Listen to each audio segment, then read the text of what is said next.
ومالنا اللهم استر عوراتنا وآمن روعاتنا واحفظنا من بين أيدينا ومن خلفنا وعن أيماننا وعن شمائلنا ومن فوقنا ونعوذ بعظمتك أن نغتال من تحتنا Allahumma amin. Wahai Allah, kami memohon kepada Engkau ampunan dan keselamatan. Wahai Allah, kami mohon kepada Engkau ampunan dan keselamatan di dalam dunia kami, di dalam urusan agama kami, di dalam harta kami, keluarga kami. Wahai Allah, amankanlah keadaan kami. Wahai Allah, tutuplah aib-aib kami. Wahai Allah, jagalah kami dari depan, dari belakang, dari kanan, dari kiri, dan dari atas. Dan kami berlindung dengan kekuasaan-Mu untuk mendapatkan musibah dari bawah kaki kami. Allahumma amin. Bapak Ibu, saudara-saudari yang dimuliakan oleh Allah Subhanahu wa taala, tema kita adalah cara memahami takdir dengan benar. Di sini sebelum kita menyebutkan cara-caranya, maka kita harus mendudukkan dulu beberapa perkara. Apa itu takdir? Apa itu takdir? Kemudian yang kedua yang harus kita dudukkan adalah memahami dengan benar. Bagaimana cara memahami dengan benar? Saya akan sebutkan dulu apa itu takdir. Takdir kalau kita lihat dalam Kamus Besar Bahasa Indonesia, artinya adalah ketetapan atau ketentuan Tuhan. Itu yang disebut dengan takdir dalam bahasa Indonesia. Begitu juga disebutkan, boleh kita menyebutkan takdir ilahi atau takdir Allah. Berarti dia adalah ketetapan dan ketentuan Allah Subhanahu wa ta'ala. Itu kalau kita lihat dari Kamus Besar Bahasa Indonesia. Adapun kalau kita lihat dari ayat-ayat Al-Quran atau hadis-hadis Rasul sallallahu alaihi wa ala alihi wasallam, maka kita akan dapati kata takdir dalam beberapa ayat. Kata takdir dalam beberapa ayat. Di antaranya Allah Subhanahu wa taala berfirman, "Inna kulla syai'in khalaqnahu biqadar." Sesungguhnya kami telah menciptakan segala sesuatu dengan takdir. Allah Subhanahu wa taala menyebutkan akan hal itu di dalam Al-Qur'an, yaitu di antaranya surat Al-Qamar ayat 49. Inna kulla syai'in khalaqnahu biqadar. Sesungguhnya kami telah menciptakan segala sesuatu dengan takdir, atau sesungguhnya segala sesuatu kami telah ciptakan dengan takdir. Surat Al-Qamar ayat 49. Taib. Apa arti takdir di dalam ayat ini? Begitu juga ayat yang sama Allah Subhanahu wa taala berfirman dalam surat Al-Furqan ayat 2. Wa khalaqa kulla syai'in faqaddarahu taqdira. Yang artinya, dan Allah Subhanahu wa taala telah menciptakan segala sesuatu dan menentukan takdirnya dengan sebenar-benarnya. Baik. Kalau kita lihat dari hadis Rasul sallallahu alaihi wasallam, ketika Rasulullah sallallahu alaihi wasallam didatangi oleh Jibril, kemudian Jibril alaihi salam bertanya, "Akhbirni anil iman." Beritahukan kepadaku tentang iman. Kemudian Rasulullah sallallahu alaihi wasallam, iman artinya adalah engkau beriman kepada Allah, para malaikatnya, kitab-kitabnya, para rasulnya, dan hari akhir, dan beriman kepada takdirnya, baik dan buruknya. Ini ayat-ayat yang menunjukkan bahwasanya kata takdir ada di dalam Al-Quran dan di dalam hadis-hadis Rasul sallallahu alaihi wa ala alihi wasallam. Taib. Di dalam ayat Al-Quran atau di dalam hadis Rasul sallallahu, ayat Al-Quran maksud saya, ada istilah lain dari kata takdir ini, yaitu yang disebut dengan qadha. Qaf, dad, alif, hamzah. Qadha. Al-qadha'u. Kata kerjanya qadha yaqdi. Ya. Ini termasuk daripada istilah yang berkaitan dengan takdir. Termasuk daripada istilah yang berkaitan dengan takdir. Seperti firman Allah Subhanahu wa taala di dalam surat Ghafir ayat 20. Allah Subhanahu wa taala berfirman, wallahu yaqdi bil haqq. Dan Allah mengqadha dengan kebenaran. Allah mengqadha dengan kebenaran. Sekarang apa arti takdir atau kata lainnya al-qadar sebagaimana disebutkan dalam Al-Qur'an dan hadis Rasulullah SAW, dan apa arti qadha? Apakah ada perbedaan antara keduanya? Ya, apakah ada perbedaan antara keduanya? Ahibbati hafizakumullah taala, al-qadar atau takdir secara syariat artinya adalah ma qaddarahu Allahu fil azal an yakuna binaan ala ilmihi sabiq bil asya qabla kauniha wa kitabatihi laha qabla khalqiha. Yang artinya apa saja yang Allah telah tetapkan. Lihat, takdir kata takdir lebih kepada penetapan, persis seperti yang disebutkan dalam Kamus Besar Bahasa Indonesia. Ketetapan yang sudah ditetapkan oleh Allah di masa azali sebelum terjadinya, sesuai dengan ilmu Allah yang telah terdahulu terhadap segala sesuatu sebelum terjadinya. Dan dengan ilmu tersebut Allah menulisnya di dalam kitab Al-Lauhul Mahfuz 50.000 tahun sebelum penciptaan langit dan bumi. Itulah yang disebut dengan takdir atau al-qadar dalam bahasa Arabnya. Saya ulangi.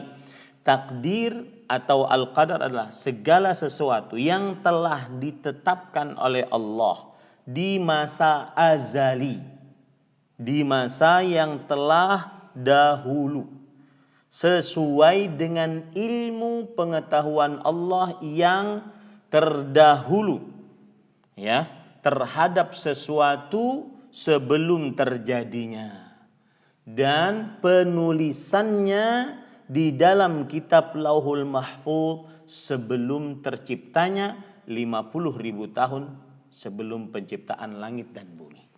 Itulah yang disebut dengan takdir atau al-qadar. Jadi takdir itu adalah ketetapan Allah. Ketetapannya yang di mana? Yang telah tertulis dalam kitab Al-Lauhul Mahfuz 50.000 tahun sebelum penciptaan langit dan bumi. Kemudian penulisan itu atas apa? Atas ilmu Allah. Allah Maha mengetahui yang telah terjadi, yang sedang terjadi, dan yang akan terjadi, bagaimana terjadinya jikalau terjadi. Dengan ilmu itulah Allah menuliskan takdir-takdir seluruh makhluk, ketetapan-ketetapan seluruh makhluk 50.000 tahun sebelum penciptaan langit dan bumi, bahwasanya si fulan A, dia nanti lahir di sini, hidup di sini, mati di sini, kemudian nasibnya di mana di akhirat sudah ada ketetapannya. Si B nanti dia lahir di sini dari bapak ibunya ini, kemudian hidup di sini, mati di sini, dan nasibnya nanti di akhirat begini, sudah ditetapkan.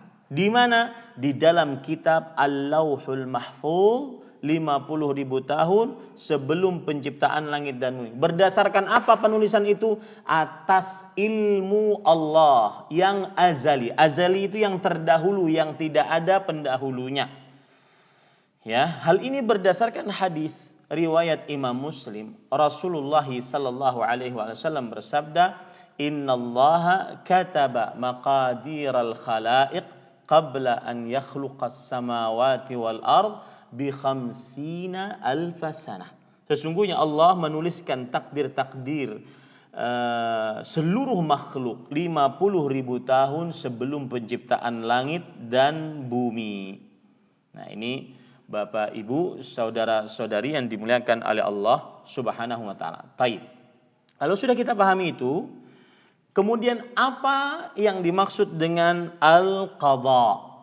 Istilah yang selalu digandengkan dengan takdir.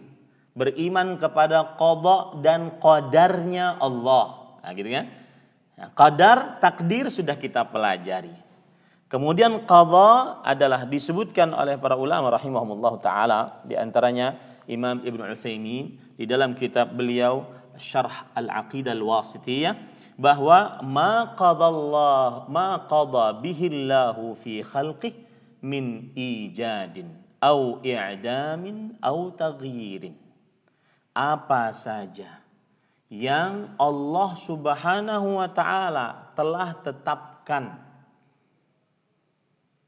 Saya ulangi, apa saja yang Allah Subhanahu wa taala telah tunaikan pada makhluk-makhluknya berupa penciptaan, peniadaan, dan perubahan. Jadi qadha lebih condong kepada makna menunaikan. Apa yang ditunaikan? Apa yang sudah Allah tetapkan di dalam kitab Allahul Mahfuz. Jika terjadi, jika tertunaikan, itulah yang disebut dengan qadha. Berupa penciptaan, kemudian berupa pematian seseorang, ataupun perubahan. Itu disebut dengan qadha. Saya ulangi, qadha adalah apa saja yang Allah tunaikan, yang sudah ditakdirkan terjadi. Yang sudah ditakdirkan terjadi, ya. Baik itu berupa pengadaan, peniadaan, ataupun perubahan. Nah, ini ahibati hafizakumullah taala.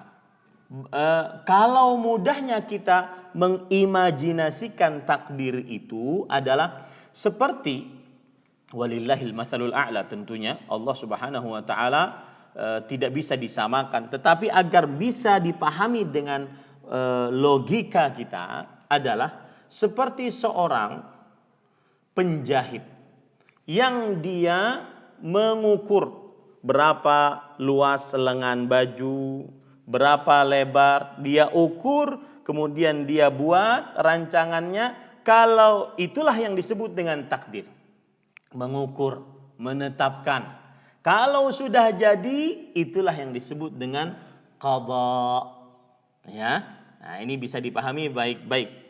Nah, kalau kita berarti mengangkat tema cara memahami takdir. Takdir berarti adalah dua-duanya yang dimaksud, yaitu ketetapan Allah, dan ketetapan itu sudah terjadi. Takdir, qadar, dan qadha.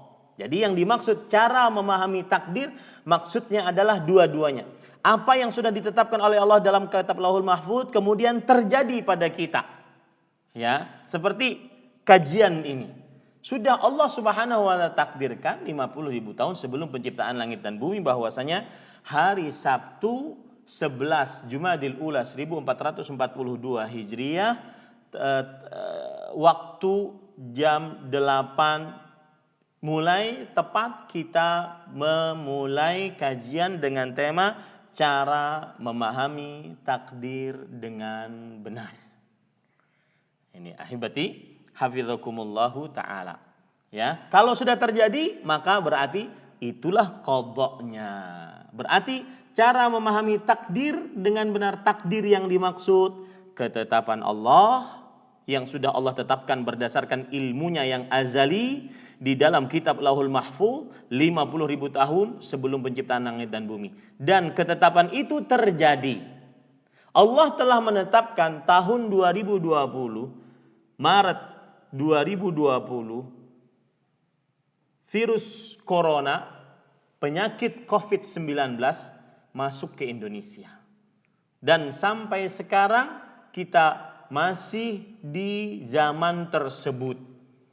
Itu ketetapan Allah 50.000 tahun sebelum penciptaan langit dan bumi. Sudah tertulis di dalam kitab Al-Lauhul Mahfuz. Dan tidak akan berubah apa yang tertulis dalam kitab Al-Lauhul Mahfuz tersebut. Apabila itu terjadi, maka itulah berarti qadha-nya. Yang dimaksud di dalam tema kita cara memahami takdir berarti qadar dan qadha-nya sekaligus. Apa yang sudah Allah tetapkan terjadi, itulah yang kita bagaimana cara memahaminya dengan benar. Mudah-mudahan bisa dipahami poin pertama. Ya. Berarti kalau begitu kita harus kalau di poin kedua, cara memahami takdir dengan benar. Nah, kita ingin bahas kata dengan benar ini. Dengan benar ini. Maka Bapak, Ibu, saudara-saudari yang dimuliakan oleh Allah Subhanahu wa taala, yang dimaksud dengan benar berarti adalah memahami takdir tersebut berdasarkan Al-Quran dan hadis Rasul sallallahu alaihi wa ala alihi wasallam. Ya, kalau dikatakan memahami dengan benar berarti kebenaran mutlak hanya ada dalam Al-Quran dan hadis Rasul sallallahu alaihi wasallam. Tidak ada pada logika Anda, logika saya, perasaan Anda, perasaan saya, ya, tidak ada dalam kebiasaan Anda, kebiasaan saya. Karena itu semua kebenaran bias dan relatif.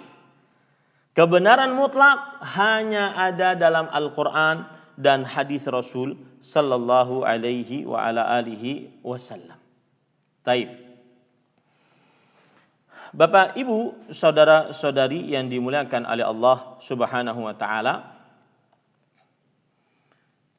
apa dalil bahwasanya kebenaran hanya berdasarkan dari Al-Quran dan hadis Rasul sallallahu alaihi wasallam? Makanya saya ingin berpesan, jika ada orang yang mengatakan dahulukan akal, singkirkan Al-Quran, singkirkan hadis, singkirkan fikih, singkirkan apa saja yang berkaitan dengan agama, dahulukan akal. Yang sesuai dengan akal itu yang diterima, baik Al-Qur'annya ataupun hadisnya. Apabila Al-Qur'annya tidak sesuai dengan akal, mereka tidak akan terima. Apabila hadisnya tidak sesuai dengan akal, maka mereka tidak akan terima. Ini sebenarnya ajakan untuk mengikuti hawa nafsu. Ini sudah diingatkan oleh Imam Az-Zahabi rahimahullahu taala, ulama Islam abad ke-8 Hijriah. Bahwasanya apabila engkau mendengar orang mengatakan da'na minal kitabi was sunnah hatil aql. Sudah singkirkan Al-Qur'an, hadis, kamu terlalu tekstual. Ya. Berikan kepada kita akal. Maka sebenarnya innama hadza yattabi'u hal hawa wa huwa syaitan. Sesungguhnya dia adalah sedang mengikuti hawa nafsunya. Lihat saja, Perhatikan di sekitar kita, orang yang kadang-kadang lebih mendahulukan, ayo ya, yang dahulukanlah kontekstual dibandingkan tekstual. Kamu terlalu tekstualis, ya. Daripada seperti itu, kita kan sekarang hidup di zaman yang berbeda dengan zaman Rasulullah Sallallahu Alaihi Wasallam. Padahal Allah telah menyempurnakan agama ini, dan tidak mungkin Allah yang maha kuasa menyempurnakan agama ini kecuali sudah menganggap bahwasanya Islam ini ajarannya cocok di setiap masa dan tempat, dimanapun tanpa terkecuali. Ini hati-hati ajakan-ajakan seperti ini. Kata-katanya memang indah, yaitu memahami dengan akal. Kalau seandainya kita tidak menggunakan akal, untuk apa Allah Subhanahu wa taala menciptakan akal untuk kita?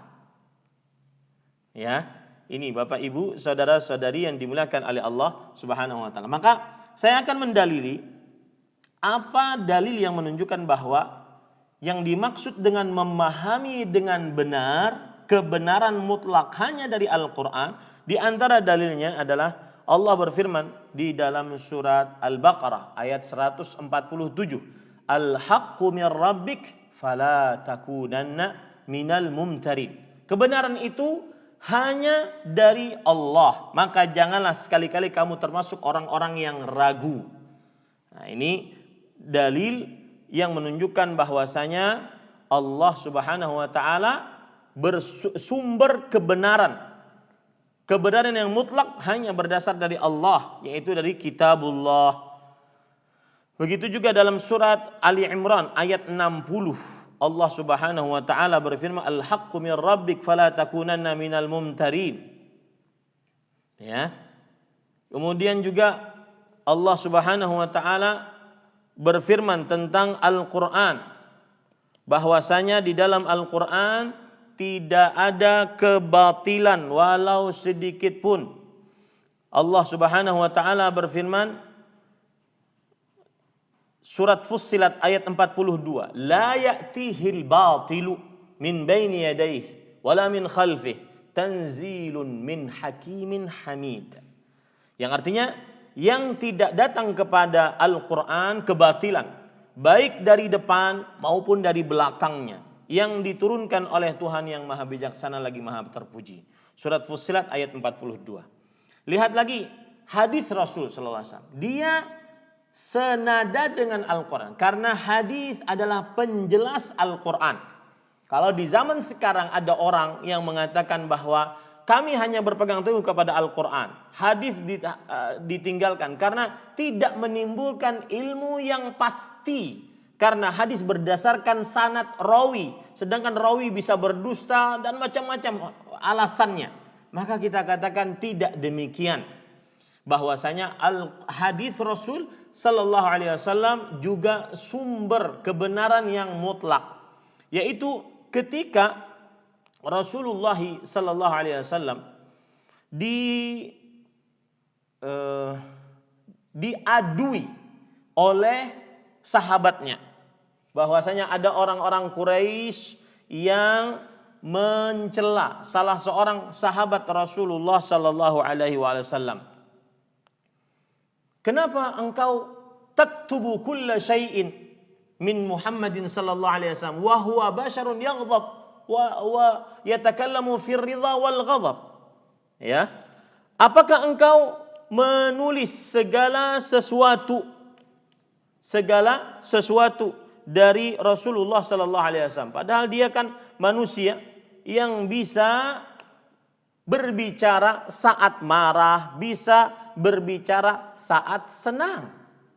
Maka kemudian ketika diberitahukan itu oleh Rasulullah sallallahu alaihi wasallam, maka beliau berkata, "Uktub fawalladzi nafsi biyadihi ma yakhruju minhu illa haqq." Tulis. Sungguh, beliau sambil menunjuk jarinya. Tulis, demi jiwaku yang berada di tangannya. Sampai bersumpah juga beliau, tidak keluar dari ini kecuali kebenaran. Maka standar kebenaran mutlak bagi seorang muslim Al-Quran dan hadis. Berarti ketika kita memahami cara memahami takdirnya sudah kita paham apa maksudnya dengan benar. Pemahaman dengan benar harus berdasarkan Al-Quran dan hadis Rasul sallallahu alaihi wa ala alihi wasallam. Taib. Kemudian poin yang ketiga, terkadang sudah bersandar kepada Al-Quran dan hadis, akan tetapi masih terjadi perselisihan di antara kaum muslimin. Maka jawabannya adalah berarti di sini memerlukan apa? Memerlukan pemahaman yang benar.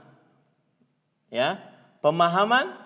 Ketika ada standarisasi pemahaman terhadap Al-Quran dan hadis, maka dia akan benar. Dan pemahaman yang benar tidak diragukan lagi berdasarkan dari dari Allah Subhanahu wa taala pertama, kemudian dari Allah Rasulullah sallallahu alaihi wasallam yang kedua, yang ketiga dari para sahabat Nabi radhiyallahu anhu. Kenapa dari Allah? Karena Allah yang paling paham tentang apa yang Allah Subhanahu wa taala firmankan. Kenapa dari Rasulullah? Karena Nabi Muhammad sallallahu alaihi wasallam adalah orang yang diberikan wahyu oleh Allah untuk menjelaskan Al-Qur'an. Rasul sallallahu alaihi wasallam bersabda, "Innama utitul Qur'ana wa mithlahu ma'ah." Sesungguhnya aku diberikan Al-Qur'an dan yang bersamanya semisal dengannya, yaitu hadis Rasul sallallahu alaihi wasallam sebagai penjelas terhadap Al-Qur'an tersebut. Begitu juga Allah Subhanahu wa taala berfirman dalam surah An-Najm ayat 3 sampai 4, "Wa ma yantiqu 'anil hawa in huwa illa wahyun yuha." Tidaklah Nabi Muhammad sallallahu alaihi wasallam berbicara kecuali dari wahyu yang diwahyukan oleh Allah Subhanahu wa taala. Kenapa dengan pemahaman para sahabat? Karena mereka satu, orang Arab yang paling fasih bahasanya dan Al-Qur'an dan hadis dengan bahasa Arab. Yang kedua, mereka langsung belajar dengan Nabi Muhammad sallallahu alaihi wasallam. Yang ketiga, mereka orang-orang yang ini tidak akan pernah ada kecuali di zaman sahabat Nabi. Apa itu? Kalau mereka memahami Al-Quran dan hadis lalu mempraktekkannya dan keliru, maka akan ada wahyu dari 7 petala langit yang membenarkan apa yang disampaikan oleh apa yang dipraktekkan yang salah dari para sahabat Rasul sallallahu alaihi wasallam. Dan itu banyak contohnya. Contoh orang yang berguling-guling ketika tidak ada air atau takut mandi karena terlalu dingin sedangkan dia junub, kemudian dikoreksi oleh Rasul sallallahu alaihi wasallam. Ya, ini yang ketiga. Dan itu tidak akan pernah ada kecuali di zaman sahabat. Karena Rasul sallallahu alaihi wasallam meninggal di zaman para sahabat Nabi radhiyallahu anhu. Yang keempat, para sahabat Nabi, orang-orang yang radhiyallahu anhu. Nah, itulah yang dimaksud cara memahami dengan benar berdasarkan Al-Qur'an dan sunnah yang dipahami oleh para sahabat Nabi radhiyallahu anhu. Baik. Sekarang kita masuk kepada inti tema kita. Ustaz, cara memahami takdir dengan benar. Saya ingin dudukkan dulu, apa yang Anda maksud cara memahami takdir dengan benar? Apakah yang dimaksud kita mempelajari ilmu takdir? Ilmu tentang beriman kepada takdir, ya, sebagai rukun iman yang keenam yang tidak akan sah keimanan kita kecuali dengan mengimani dengan baik dan benar kepada takdir tersebut. Ataukah, nih perhatikan. Dan poin yang kedua ini yang saya kira Bapak Ibu pengajian yang menginginkannya, ya, yang diinginkan dari benar, ya. Tapi yang dimaksud Allahu alam, terutama kita dalam keadaan pandemi Covid-19, terutama yang mengadakan kajian ini adalah para di sini RSUD Dr. Rasidin Padang, ya. Semoga semua nakes yang sedang berjuang mengurus orang-orang yang sakit, terutama karena pandemi Covid-19, diberikan rasa tawakal. Dari awal saya sebutkan, rasa tawakal 2000 tahun sebelum penciptaan langit dan bumi, kemudian terjadi, qadanya terjadi, maka Allah berfirman dalam Al-Quran, wa in ta'uddu ni'matallahi la tuhsuha innal insana la zalumun kafar. Yang artinya, jika kalian menghitung-hitung nikmat Allah Subhanahu wa ta'ala, ayat semisal dengan Allah Subhanahu wa taala berfirman dalam surat Al-Ibrahim ayat 7, wa idz ta'adzana rabbukum la in syakartum la azidannakum. Dan jika Tuhanmu memberitahukan kepadamu, sesungguhnya jika kamu bersyukur, maka pasti kami akan menambah nikmat kepadamu. Dan jika kamu mengingkari nikmatku, maka sesungguhnya azabku sangat pedih. Jadi kalau takdirnya itu dirasa baik, maka cara memahaminya berdasarkan Al-Quran dan hadis tadi adalah dengan bersyukur, dengan tidak ujub. Ujub apa? Merasa memiliki nikmat dan tidak dimiliki oleh orang lain. Ya, tidak ujub. Sebagaimana hadis Rasul sallallahu alaihi wasallam, salasun muhlikat, 3 perkara yang membinasakan. 3 perkara yang membinasakan. Rasul sallallahu alaihi wasallam bersabda, syuhun muta', sifat bakhil yang dituruti. Bakhil, kikir, pelit, medit, koret, ya, bahasa Banjarmasin engken. Saya nggak tahu bahasa Minangnya apa, karena ini kan di Padang, ya. Syuhun muta', sifat bakhil yang dituruti. Kemudian yang kedua adalah hawan muttaba', hawa nafsu yang diikuti. Yang ketiga, i'jabul mar'i binafsih, merasa bangga terhadap diri sendiri atas nikmat yang Allah Subhanahu wa taala berikan kepada dirinya. Ini hadis diriwayatkan oleh Imam At-Tabarani dan Imam Al-Bazzar dengan sanad yang hasan sampai sanadnya kepada Anas bin Malik radhiyallahu anhu, dan dihasankan oleh Imam Al-Albani rahimahullahu taala. Nah, tapi saya tidak akan membicarakan itu. Kita akan bicarakan lebih condongnya mungkin yang dimaksud dari tema ketika panitia mengajak membahas tema ini adalah cara memahami takdir yang buruk. Ya, lebih condong kepada itu. Kita akan fokus kepada itu. Cara memahami takdir yang buruk dengan benar. Para ikhwah yang dirahmati oleh Allah Subhanahu wa taala, cara yang pertama yaitu kita harus meyakini bahwasanya takdir yang kita dapati dan kita rasakan itu buruk, maka tidak diperbolehkan disandarkan keburukan itu kepada Allah secara mutlak. Saya ulangi. 1, cara memahami takdir yang buruk yang dirasakan oleh manusia. Na'udzubillah, thumma na'udzubillah, thumma na'udzubillah. Kita berlindung kepada Allah kena COVID-19, positif suspek. Takdir yang buruk dianggap oleh manusia. Terdampak secara ekonomi akibat COVID-19.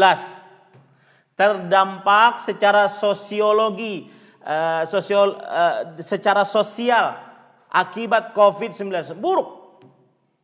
Ya, dianggap oleh manusia buruk. Bagaimana cara menghadapinya? Cara menghadapi yang pertama dengan baik dan benar adalah yaitu tidak menyandarkan keburukan mutlak kepada Allah Subhanahu wa taala. Tidak menyandarkan keburukan mutlak kepada Allah Subhanahu wa taala. Karena ini dalilnya. Sebelum dalilnya, apa maksudnya? Begini para ikhwah. Kita dapati keburukan kan? Orang terkena COVID, saya ditelepon oleh kawan, dia pakai apa sih namanya itu? Pak dokter yang buat pernafasan. Kalau orang sudah sesak napas dikasih apa itu namanya? Kateter ya atau apa gitulah. eh, ditelepon dalam keadaan video call, wah langsung perasaan juga tidak tenang begitu ketika mendapatkan kawan tersebut masih di ICU dalam, alhamdulillah sekarang sudah keluar, ya. Buruk dianggap oleh dia sampai beliau berkata, doakan Ustadz sambil terengah-engah. Buruk menurut dia. Tetapi ingat, keburukan itu tidak boleh disandarkan kepada Allah Subhanahu wa taala secara mutlak. Kenapa? Karena semua yang buruk dirasakan oleh manusia pasti ada sisi baiknya. Minimal dosanya diampuni jika dia bersabar atas hal itu. Ya, minimal dosanya diampuni. Minimal cinta Allah menghampirinya atas orang yang kena penyakit, kemudian dia bisa bersabar. Bukankah Rasulullah sallallahu alaihi wasallam bersabda, "Idza aradallahu biqaumin khairan yusib minhu." Hadis riwayat Bukhari. Jika Allah menginginkan kebaikan untuk suatu kaum, Allah akan timpakan musibah kepada kaum tersebut. Maka tidak boleh kita sandarkan, yo ini semuanya gara-gara Allah, ini semuanya seperti ini. Enggak boleh. Jaga lisan saat seseorang tertimpa takdir yang dianggap buruk. Makanya saya sering mengatakan takdir yang dianggap buruk. Kenapa? Karena itu anggapan manusia. Tetapi sebenarnya kalau dari sisi takdir Allah, maka tidak ada yang buruk 100%.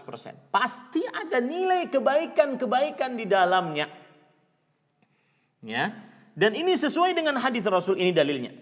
Ini sesuai dengan hadis Rasul sallallahu alaihi wa alihi wasallam yang mana beliau bersabda, wal khairu, hadis riwayat Muslim, wal khairu fi yadaik, dan seluruh kebaikan kulluhu fi yadaik, ada pada kedua tanganmu.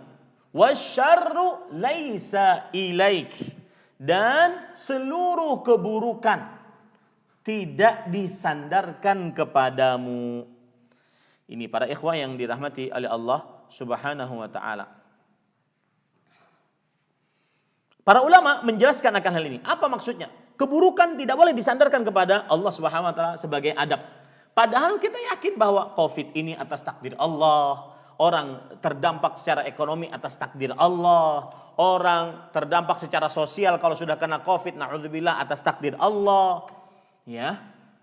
Tetapi kenapa? Ini sebagai adab kita sebagai seorang muslim. Kata para ulama di antaranya di dalam kitab Al-Mafatih fi Syarhil Masabih, Al-Mudhaffar Al-Hanafi rahimahullah, seorang ulama Islam dari bermadzhab Hanafi, mengatakan, "Wasyarru laisa mimma yutaqarrabu bihi ilaik." Yang dimaksud keburukan tidak kepadamu, maksudnya adalah kita tidak bisa beribadah kepada Allah dengan keburukan. Itu maksud yang pertama. Maksud yang kedua, awisyarru la yas'adu ilaik. Maksud yang kedua, maksudnya adalah keburukan tidak akan naik kepadamu. Amal yang buruk, maksiat tidak akan naik, diterima oleh Allah Subhanahu wa taala, tidak akan diterima oleh Allah Subhanahu wa taala. Nah, ini para ikhwan yang dirahmati Allah. Atau maknanya lagi yang ketiga adalah, ini yang menjadi maksud kita dalam tema kita. La yudhafu ilaika asyarr 'ala al-infirad. Tidak disandarkan keburukan kepadamu secara tersendiri, secara mutlak. Kenapa demikian para ikhwah? Karena tadi di balik penyakit ada nikmat. Kemudian yang kedua, kalau seseorang mendapatkan penyakit lalu sembuh, itu juga yang menyembuhkan Allah Subhanahu wa taala. Jadi ini adab yang pertama, cara memahami takdir yang dianggap buruk yang pertama, yaitu tidak menyandarkan keburukan secara mutlak kepada Allah. Lalu Ustadz, ucapan kita bagaimana kalau seandainya kita dapat musibah? Makanya Allah Subhanahu wa taala memberikan satu cara. Ya, memberikan cara saat mendapatkan musibah. Dan ini adalah cara memahami takdir yang dianggap buruk yang kedua dengan benar. Yang kedua, yaitu menyerahkan, ya, menyerahkan semuanya, perasaan kita, rasa sandaran kita, tawakal kita kepada Allah dengan mengucapkan apa? Inna lillahi wa inna ilaihi raji'un. Ini cara memahami takdir yang dianggap buruk yang kedua. Dengan benar yang kedua, yaitu dengan mengucapkan inna lillahi wa inna ilaihi raji'un. Dalilnya apa? Allah Subhanahu wa taala berfirman dalam surah Al-Baqarah. Ya. Allah berfirman surat Al-Baqarah ayat 155 sampai 157. Saya bacakan ayatnya. وَلَنَبْلُوَنَّكُمْ بِشَيْءٍ مِنَ الْخَوْفِ وَالْجُوعِ وَنَقْصٍ مِنَ الْأَمْوَالِ وَالْأَنْفُسِ وَالثَّمَرَاتِ وَبَشِّرِ الصَّابِرِينَ الَّذِينَ إِذَا أَصَابَتْهُمْ مُصِيبَةٌ قَالُوا إِنَّا لِلَّهِ وَإِنَّا إِلَيْهِ راجعون أُولَئِكَ عَلَيْهِمْ صَلَوَاتٌ مِنْ رَبِّهِمْ وَرَحْمَةٌ وَأُولَئِكَ هُمُ الْمُهْتَدُونَ. Sungguh kami akan berikan cobaan kepada kalian dengan sedikit rasa takut. Persis kan seperti sekarang. Mau kemana-mana takut, khawatir, ya. Kemudian rasa lapar, kekurangan harta, jiwa, dan buah-buahan. Dan berikanlah berita gembira kepada orang-orang yang sabar. Yang apabila mereka ditimpa musibah, mereka mengucapkan inna lillahi wa inna ilaihi raji'un. Ini ahibati hafizakumullahu ta'ala. Kalau boleh, ini penyakit saya ketika kajian memang, bismillah. Kalau boleh saya menyimpang sedikit dari tema takdir ya. Karena teringat kata-kata inna lillahi wa inna ilaihi raji'un. Ada seorang tabi'i, jangan lupa ya, ini menyimpang saja. Ada seorang tabi'i itu artinya orang yang bertemu dengan sahabat, beriman dan mati di atas keimanan. Yang bernama Al-Fudail ibnu Iyad rahimahullahu ta'ala. Beliau bertemu dengan seseorang. Kemudian beliau bertanya, "Kam umruk?" Berapa umurmu wahai bapak? Sang bapak menjawab, "Sittuna sana." 60 tahun. Kata Al-Fudail ibn Iyad, seorang ulama dari kalangan tabi'in, bahkan beliau disebut-sebut sebagai Abidul Haramain, ahli ibadah dua tanah suci. Beliau kemudian berkata kepada bapak tersebut yang berumur 60 tahun tersebut, "Idzan anta tasiru ila Allah mundu sittina sana." Kalau begitu, engkau berjalan kepada Allah selama ini sudah 60 tahun. Engkau berjalan kepada Allah sudah 60 tahun. Lalu si bapak ini mengatakan innalillahi wa inna ilaihi raji'un. Ucapan seperti saya sudah capek gitu. Innalillahi wa inna ilaihi raji'un. Kata si bapak ini. Fudail bin Iyad berkata, "Ma tafsiru innalillahi wa inna ilaihi raji'un? Atafhamu makna?" Apa yang menjadi tafsir dari inna lillahi wa inna ilaihi raji'un? Tahu enggak engkau? Ketika mengucapkan inna lillahi wa inna ilaihi raji'un, tahu enggak tafsirannya apa? Maka bapak ini mengatakan, "Fassir lana ya Aba Muhammad." Wahai Abu Muhammad, tafsirkan untuk kami kata inna lillahi wa inna ilaihi raji'un. Di sini intinya. Ya, di sini intinya. Beliau mengatakan, kata beliau, "Inna lillahi 'abdun wa inna ilaihi raji'una muhasabun." Kita ini milik Allah sebagai budaknya. Maka itu yang harus kita ingat baik-baik, Bapak Ibu, para dokter, ya, para Bapak Ibu sekalian, jamaah sekalian, itu yang harus kita ingat baik-baik, bahwasanya kita ini budak Allah. Sedikit saja kita menyimpang, kembali ingat, saya budak Allah, kembali lagi ke jalan ketaatan. Saya hamba Allah yang patut taat terhadap perintah, harus menjauhi larangan. Wa inna ilaihi raji'un, dan kita akan kembali kepadanya. Diapakan? Dihisab. Pasti ada hisab. Kemudian si bapak yang umur 60 tahun ini mengatakan, "Kalau begitu, madza alaina?" Apa yang harus saya kerjakan? Sudah umur sudah 60 tahun. Ya, sudah begitu banyak kehidupan bermacam-macam. Saya berdusta, saya berbohong, tidak jujur. Ini susah untuk dihitung. Susah untuk dihitung maksiatnya. Apa yang harus saya kerjakan? Apa yang harus saya kerjakan? Maka lihat kata-kata indah dari seorang tabi'i yang langsung belajar kepada sahabat Rasul sallallahu alaihi wasallam. Perkataannya pendek, syarat makna. Beliau mengatakan, ahsin fima baqi yughfar laka ma fima madha. Artinya, perbaiki hidupmu di sisa-sisa hidupmu, dan niscaya dosa-dosamu yang telah lalu akan diampuni oleh Allah. Itu konsep hidup untuk orang yang sudah makan asam garam kehidupan terlalu banyak. Dia berjalan ke Padang, dia berjalan ke Pekanbaru, dia hidup sana, berkeluarga, temu orang. Sudah banyak kehidupan yang dia lalui. Dan saya pernah menjelaskan ini secara panjang lebar di dalam tema kajian saya, Life Begins at 40. Silahkan cek di channel YouTube saya. Silahkan di situ didengar, mudah-mudahan bermanfaat. Life Begins at 40. Dalam pandangan Islam. Ini para ikhwan yang dirahmati. Oleh sebab itulah Rasulullah ketika sudah berumur 60-an, 59, 60-an, beliau mendapatkan surat An-Nasr. Idza jaa nasrullahi wal fath wa ra'aitan nasa yadkhuluna fi dinillahi afwaja fasabbih bihamdi rabbika wastaghfir.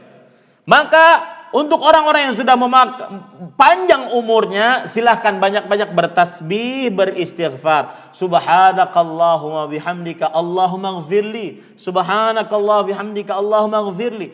Itu modal untuk memperbaiki sisa-sisa hidup, dengannya niscaya diampuni dosa-dosa yang telah lalu. Nah, itu kan menyimpang sedikit dari tema kita. Taib, kembali ke permasalahan kita. Bagaimana cara memahami takdir dengan baik dan benar? Ahibati, hafizakumullah, kalau sudah kita pahami yang kedua, caranya adalah dengan mengembalikan semuanya kepada Allah. Ya, persis seperti doa Rasul sallallahu alaihi wasallam, mohon dihafal, ya. Insyaallah saya carikan ini nanti di internet, saya kopikan ke mana? Ke kolom chat, ya. Doanya adalah Rasulullah sallallahu alaihi wasallam. Jadi intinya yang kedua, cara memahami takdir yang dianggap buruk dengan benar, yang kedua adalah mengembalikan semuanya kepada Allah Subhanahu wa taala dari apa saja yang Allah Subhanahu wa taala takdirkan, dengan cara mengucapkan inna lillahi wa inna ilaihi raji'un. Para ikhwan yang dirahmati oleh Allah, Rasul sallallahu alaihi wasallam pernah mengajarkan kepada kita doanya seperti ini. Contoh cara mengembalikan semuanya kepada Allah Subhanahu wa taala. Ya Allah, takdirmu kepadaku sudah berlaku, adil keputusanmu untukku ya Allah. Ya. Perhatikan baik-baik, Rasul sallallahu alaihi wasallam pernah berdoa, Allahumma ana abduk wa banu abdik nasiyati biyadik madhin fiya hukmuk adlun fiya qada'uk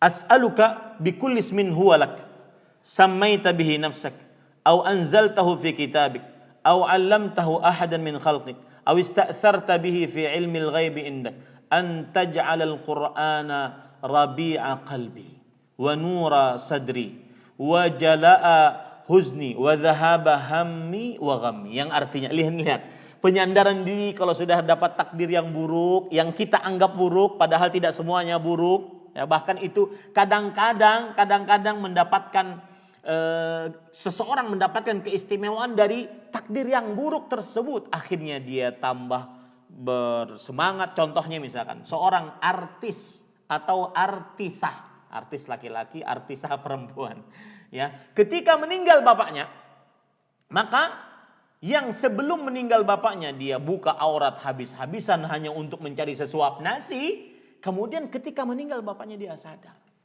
Tidak ada yang lebih baik ditinggalkan untuk bapakku setelah beliau meninggal dari seorang anaknya kecuali kesolehanku. Akhirnya dia mulai bertobat kepada Allah.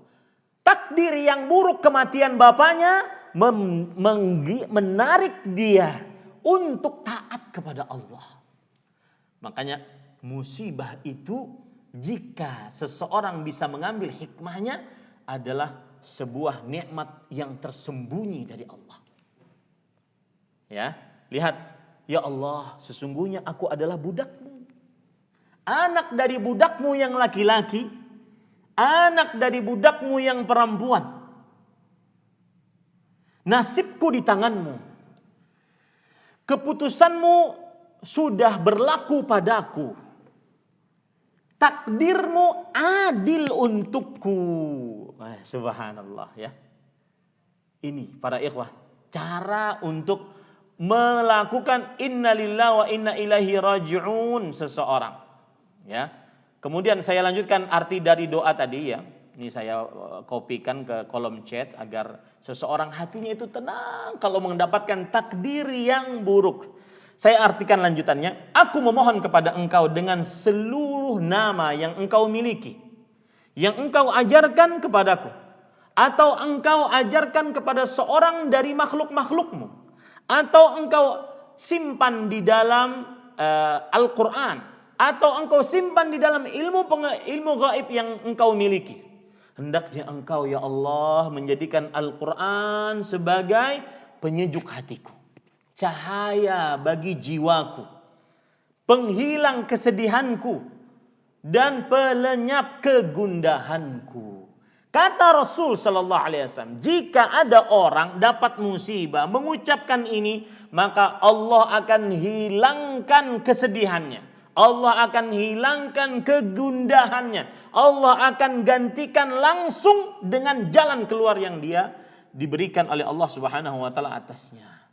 Hadis diriwayatkan oleh Imam Ahmad. Ini saya kopikan di kolom chat, mudah-mudahan bisa diamalkan doa ini. Karena orang Indonesia biasanya kalau lagi pengajian, maka salah satu yang menarik dari pengajiannya adalah diberikan amalan. Dan itu betul. Dan itu kebiasaan Rasulullah sallallahu alaihi wa ala alihi wasallam. Ini ahibati hafizakumullah. Itu cara yang kedua. Cara yang ketiga, cara memahami takdir yang dianggap buruk dengan benar yang ketiga adalah hendaknya seseorang bersabar atas takdir yang dianggap buruk tersebut.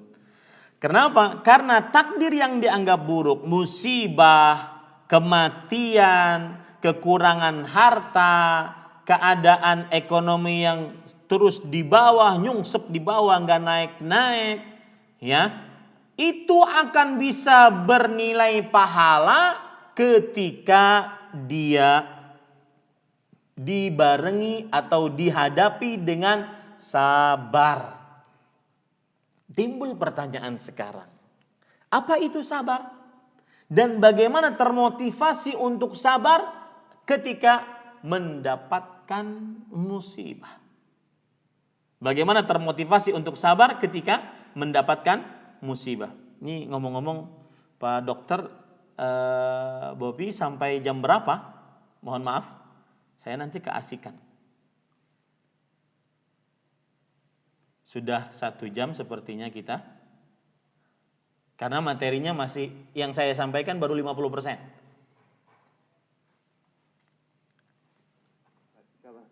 Kenapa? Kenapa Pak Dokter? Bisa Ustaz, lanjut aja Ustaz. Kita bebas aja Ustaz. Oh siap. Alhamdulillah hari ini libur Ustaz. Kita siap Ustaz. Masya Allah. Siap. Baik. Kita lanjut. Yang ketiga yaitu sabar. Timbul kemudian, apa itu sabar? Kemudian bagaimana termotivasi untuk sabar? Ya, sabar pengertiannya adalah Satu, berkaitan dengan lisan. Lisannya tidak berkata yang buruk-buruk saat mendapat musibah pertama kali. Ya, saat mendapatkan musibah pertama kali. Lisannya tidak mengumpat-ngumpat, apalagi yang diumpat adalah Allah. Allah ini kok nggak adil-adil. Pernah saya waktu masih di Arab Saudi, saya kan setelah kuliah di Universitas Islam Madinah, kemudian saya rekrut menjadi penerjemah dan pendakwah resmi di sebuah instansi Islamic Cultural Center Dammam. Dan ini sedikit cerita kebaikan Arab Saudi di beberapa kabupaten yang mereka miliki, bukan hanya kota besar, kabupaten. Karena selain kota Mekah dan Madinah itu banyak ekspatrian, yaitu pekerja-pekerja dari luar Arab Saudi yang mereka itu notabene-nya bukan beragama Islam. Karena gajinya yang menjanjikan, maka akhirnya mereka mau bekerja di Arab Saudi dengan segala macam peraturan. Nah, Arab Saudi menggunakan kesempatan, mereka membuat Islamic Center, kantor-kantor Islamic Center hampir di setiap kabupaten. Yang di situ ada pekerja-pekerja dari luar yang beragama selain Islam. Untuk apa? Didatangkan pendakwah-pendakwah dari daerah mereka yang belajar di Universitas Islam Madinah untuk mendakwahi mereka-mereka. Dan alhamdulillah, contoh di kantor saya saja, hampir setiap bulan 80 orang masuk dalam agama Islam. Entah itu dari Filipina, dari Bangladesh, dari Tamil Sri Lanka, kemudian dari India Selatan, Kerala. 80 orang itu setiap bulan, ya, karena memang kita datang ke camp-camp untuk masuk dalam agama, ke dalam mendakwahi agama mereka. Nah, para ikhwan yang dirahmati oleh Allah Subhanahu wa taala, sedangkan saya karena berasal dari Indonesia, maka yang jadi fokus dakwah saya adalah orang-orang Indonesia, tenaga kerja Indonesia yang bekerja di kota itu. Kemudian suatu saat ada seorang Arab Saudi datang dengan tenaga kerja Indonesia sebagai pekerja rumah tangganya. Kemudian beliau mengatakan kepada saya, "Ya Syekh Ahmad, wahai Ahmad," kata. Jadi saya dipanggil Ahmad. "Wahai Ahmad, ini perempuan menunjuk kepada tenaga kerja kita. Ini sudah kami anggap sebagai saudari saya sendiri. Apa yang kami makan, dia makan. Apa yang kami pakai, dia pakai. Ya, kalau seandainya dia ingin istirahat, Ahmad, kita kasih. Tapi tolong wahai Ahmad, jangan kami nanti dimasukkan penjara oleh kerajaan Arab Saudi, karena ini anak sudah 3 hari 3 malam tidak makan, tidak minum. Nanti mati kami yang bermasalah wahai Ahmad. Tolong jelaskan apa masalahnya." Dia cuma nangis. Saya langsung hadapi si ibu tersebut. "Ada apa, Bu?" Kemudian si ibu langsung menangis. Kenapa saya? Lihat, ini kata-kata yang tidak menunjukkan kepada kesabaran. Orang sabar lisannya terjaga.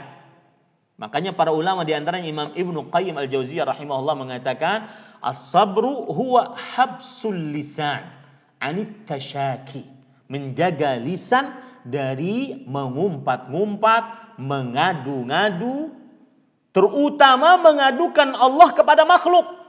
Terutama di media sosial, dapat sedikit keburukan, istri bertengkar dengan suami, langsung curhat di media sosial. Usul faedah, kata orang Arab. Apa? Ada faedah. Faedah apa yang didapat dengan curhat seperti itu? Yang ada cuma nanti ada yang memaki, ada yang kasihan, macam-macam. Akhirnya tambah parah perasaannya.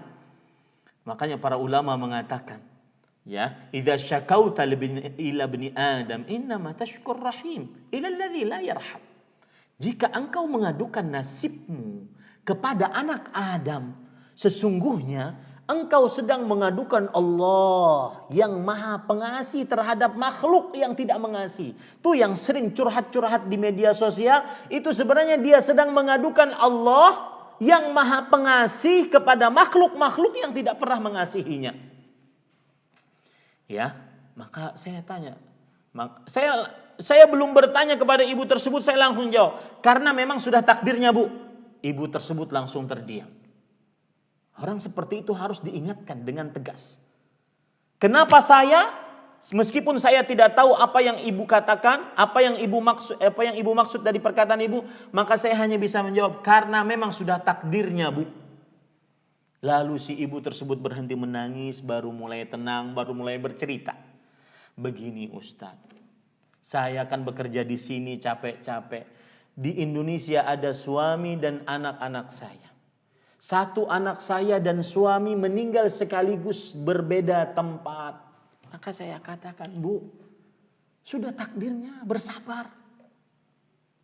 Ibu tidak meminta, kita semua tidak meminta. Itu sudah 50.000 tahun sebelum penciptaan langit dan bumi. Sudah ditetapkan oleh Allah dan sekarang qadanya sudah terjadi. Mau diapakan?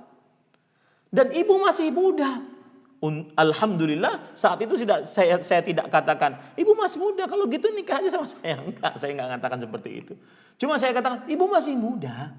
Ibu bisa menikah lagi, bisa punya anak lagi. Hadapilah takdir ini dengan iman, ibu. Kemudian ibu itu mengatakan, enggak bisa Ustadz, enggak bisa Ustadz. Bisa ibu. Kenapa? Kemudian ibu ini ternyata bercerita. Rahim saya sudah diangkat Ustaz.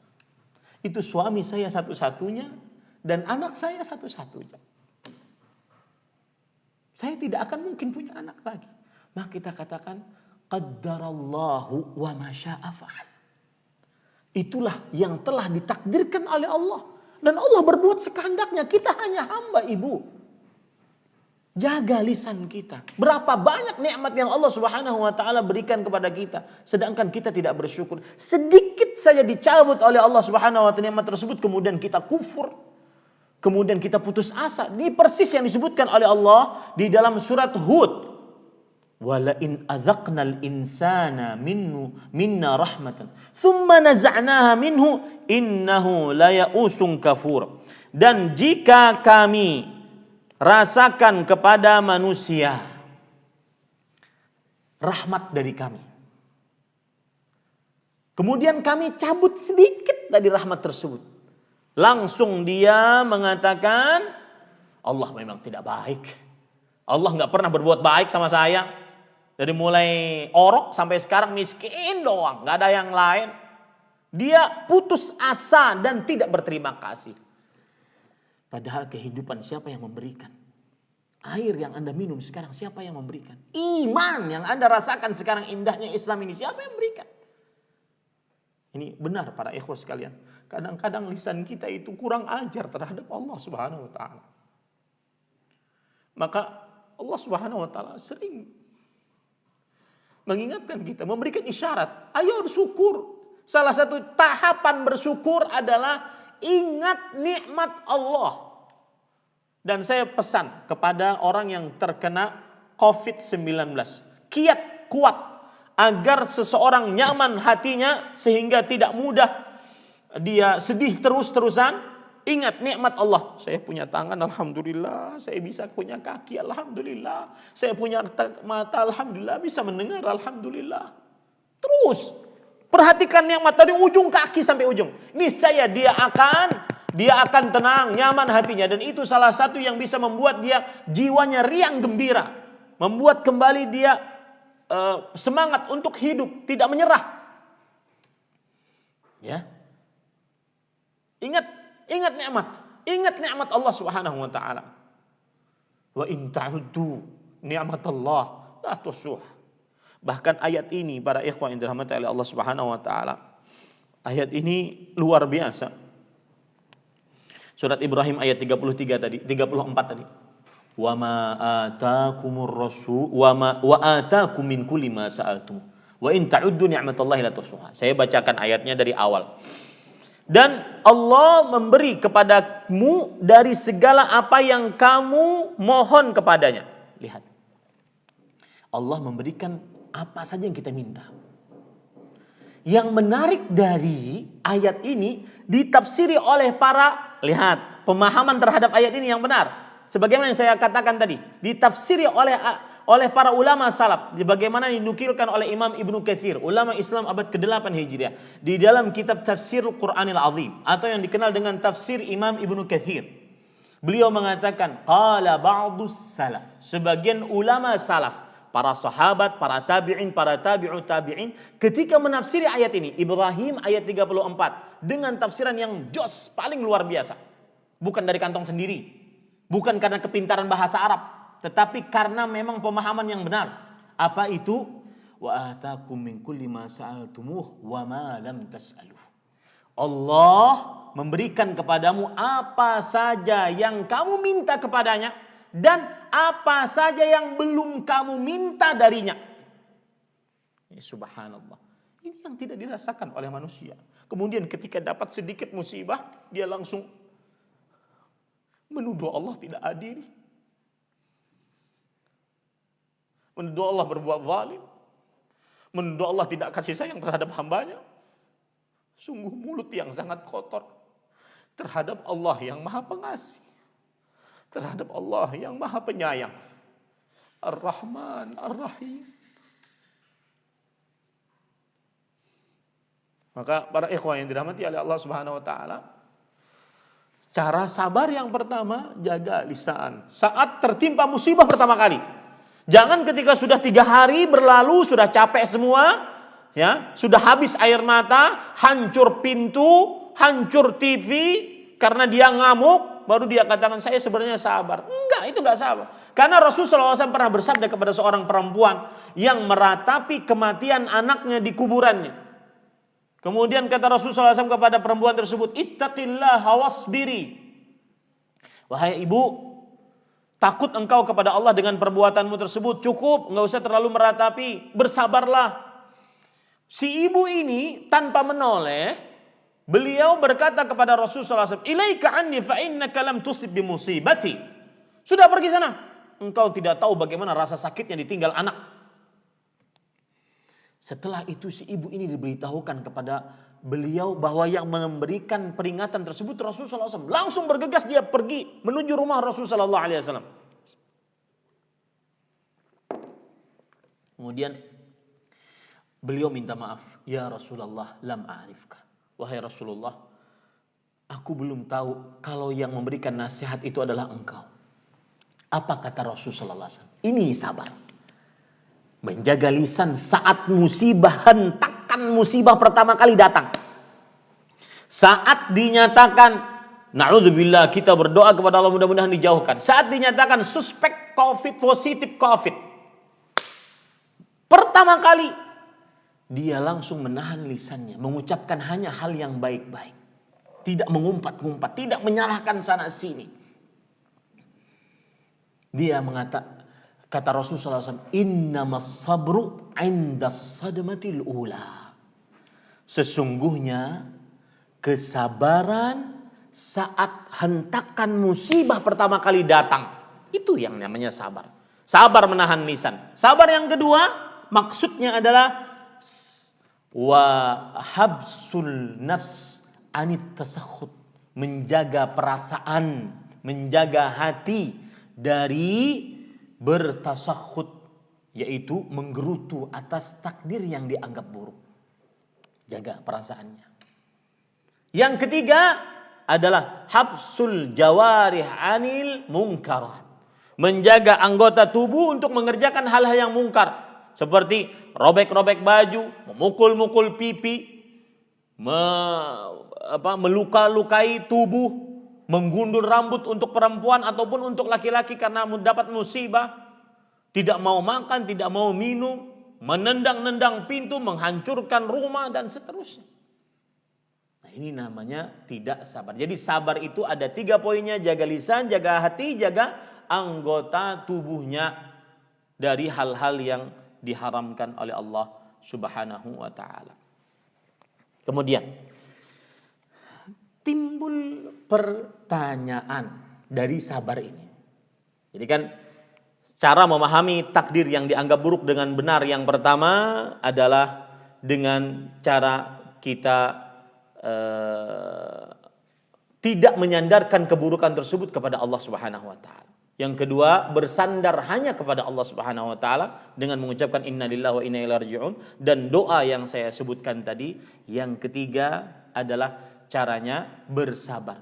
Nah, Agar kita termotivasi untuk bersabar, maka para ikhwah yang dirahmati oleh Allah Subhanahu wa taala, kita harus mengetahui berbagai macam keutamaan bersabar.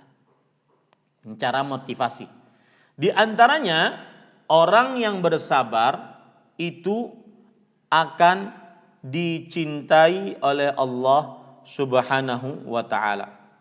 Allah Subhanahu wa taala berfirman, "Innallaha ma'as sabirin." Innallaha wallahu yuhibbus sabirin. Surat Ali Imran ayat 146. Allah bersama Allah mencintai orang-orang yang bersabar. Kalau ada yang bertanya, kalau dicintai oleh Allah, and the next, kalau dicintai oleh Allah, lalu apa setelahnya? Apa yang akan saya dapat keuntungan dari dicintai oleh Allah? Luar biasa. Dalam hadis riwayat Bukhari, Rasul sallallahu alaihi wasallam bersabda, فَإِذَا أَحْبَبْتُهُ كُنْتُ سَمْعَهُ الَّذِي يَسْمَعُ بِهِ وَبَصَرَهُ الَّذِي يُبْصِرُ بِهِ وَيَدَهُ الَّتِي يَبْطِشُ بِهَا وَرِجْلَهُ الَّتِي يَمْشِي عَلَيْهَا وَلَئِنْ سَأَلَنِي لَأُعْطِيَنَّهُ وَلَئِنِ اسْتَعَاذَنِي لَأُعِيذَنَّهُ. Jika aku mencintai hamba tersebut, maka aku akan berikan petunjuk kepada anggota tubuhnya dari ujung rambut sampai ujung kaki. Aku akan menjadi penglihatan yang dengannya dia melihat, pendengaran yang dengannya dia mendengar, dan tangan yang dengannya dia memegang, kaki yang dengannya dia berjalan. Ya. Dan jika dia berdoa, maka aku akan kabulkan doanya. Jika dia minta perlindungan, aku lindungi dia. Doanya dikabulkan. Itu indahnya orang yang dicintai oleh Allah Subhanahu wa taala. Ya, ini para ikhwan yang dirahmati oleh Allah. Kemudian, indahnya orang yang dicintai oleh Allah. Rasulullah SAW pernah bersabda, "Lan yulqillahu habibahu finnar." Allah Subhanahu wa taala tidak akan memasukkan hambanya ke dalam hambanya yang dicintainya ke dalam neraka. Ya, Allah Subhanahu wa taala, wallahu la yulqi habibahu finnar. Allah tidak akan menceburkan hambanya yang dicintainya ke dalam nerakanya Allah Subhanahu wa taala. Ini hadis diriwayatkan di dalam kitab Sahihul Jami'. Ini para ikhwah, kalau sudah berbicara cinta Allah itu luar biasa. Maka dengan ini kita bisa bersabar, karena hanya orang yang bersabar yang dicintai oleh Allah Subhanahu wa taala. Kemudian juga di antaranya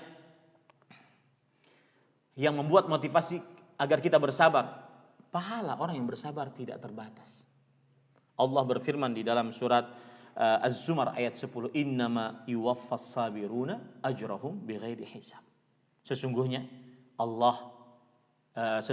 orang-orang yang bersabar akan diberikan pahalanya secara sempurna pada hari kiamat tanpa batas. Makanya Pak, orang yang berpuasa pahalanya itu tanpa batas.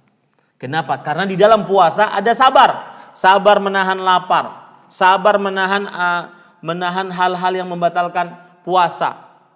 Ya, sabar menahan takdir yang buruk, yaitu lapar dan haus. Ya, Rasul sallallahu alaihi wasallam bersabda tentang puasa, "As-siyamu li fa innahu ajzi bih, yad'u syahwatahu wa ta'amahu min ajli." Puasa itu milikku, kata Allah.